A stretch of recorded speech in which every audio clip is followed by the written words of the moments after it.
Tom Cotton this morning, talking about some of the things we think we'll be seeing in the next Senate and the next Congress when it starts in January. We were touching on immigration real quick. Give me a sense of, since Homeland Security is essentially funded for a couple months, how do you see it essentially playing out beyond that? Well, obviously, the Congress will have to return to the Homeland Security funding bill sometime in January and February, and we all expect that at that point we'll include language in any funding bill that would stop the president from taking action to implement his unlawful executive amnesty order. And remember, this is not just his promise that he won't deport 5 million illegal immigrants. Frankly, we all knew that he wasn't deporting many illegal immigrants to begin with, but he's actually spending taxpayer money on things like photo IDs and work permits and Social Security numbers. He's making it easier for illegal immigrants to get jobs when we need to make it easier for Arkansans and all Americans to get jobs at better wages. And he's using taxpayer dollars to do that. That's an unwise policy when so many people are out of work. It's also unconstitutional.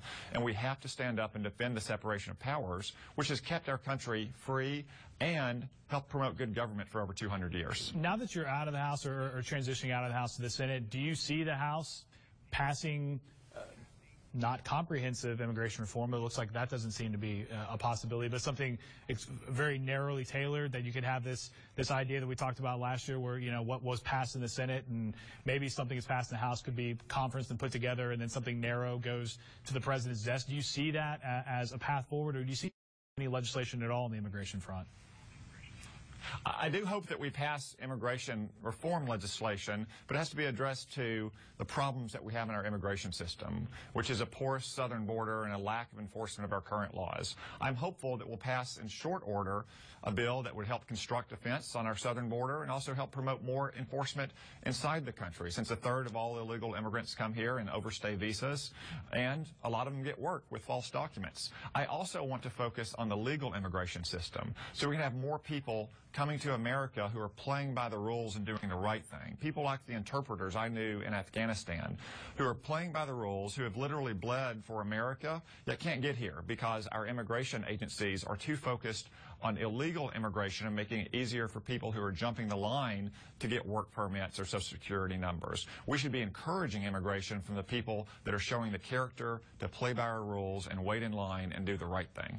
All right, let's transition a little bit to the release from the Senate Intelligence Committee earlier in the week dealing with some of the tactics used by the CIA and post 9/11. I know you came out and said, the report was, in your words, full of lies. Talk to me about your thoughts on that. Well, this is a one-sided partisan hatchet job against the intelligence community and the heroes that helped keep us safe after the 9/11 attacks. This is not a Senate report. This is not a Senate intelligence report. This is a report by Dianne Feinstein, who is confused and contradicting herself about her own report and her anti-war liberal staff. Everyone knows that the CIA's interrogation techniques help lead to terrorists like Khalid Sheikh Mohammed or Hambali and stop plots against the United States and our interests. They also help lead to Osama bin Laden.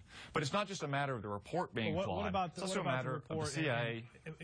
I'm sorry to kind of jump in there, but you had the Senate Intelligence Committee, but you also had, a private sector report that essentially said, the information used to track down bin Laden, let's say, for that example, for that raid, could have been obtained without these tactics. Your thoughts there? Wishful thinking by anti-war liberals. It's an intellectually honest position to say a technique like waterboarding. Report?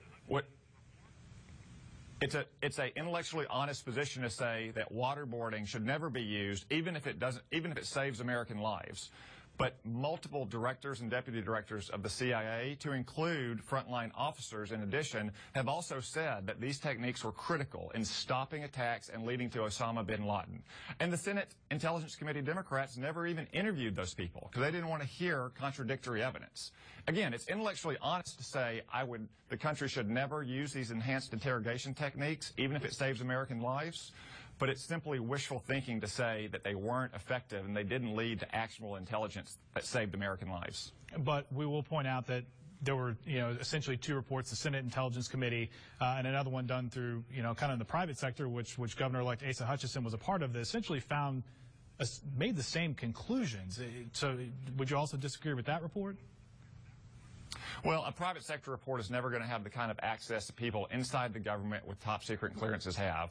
I will trust the bipartisan group of CIA directors and deputy directors, Democrats like Leon Panetta and George Tenet, Republicans like Porter Goss or Michael Hayden, who all said that the program was effective, it was lawful, it was fully briefed to Congress, President Bush, Vice President Cheney, and it did lead to actionable intelligence.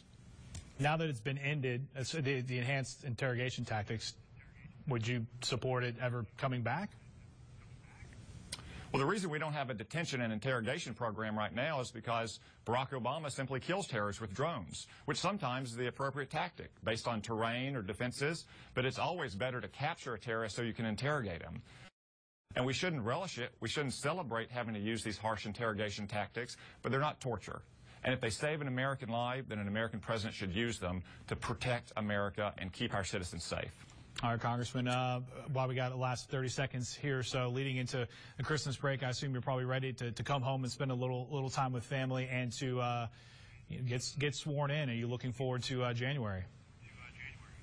Yeah, now that we've got the House work wrapped up, looking forward to making the transition to the Senate. But in the meantime, looking forward to spending a little bit of time back home in Dardanelle and enjoy time with family and friends. All right. Congressman Tom Cotton, thank you so much for joining us. Have a good weekend. Thank you. Merry Christmas to all your viewers.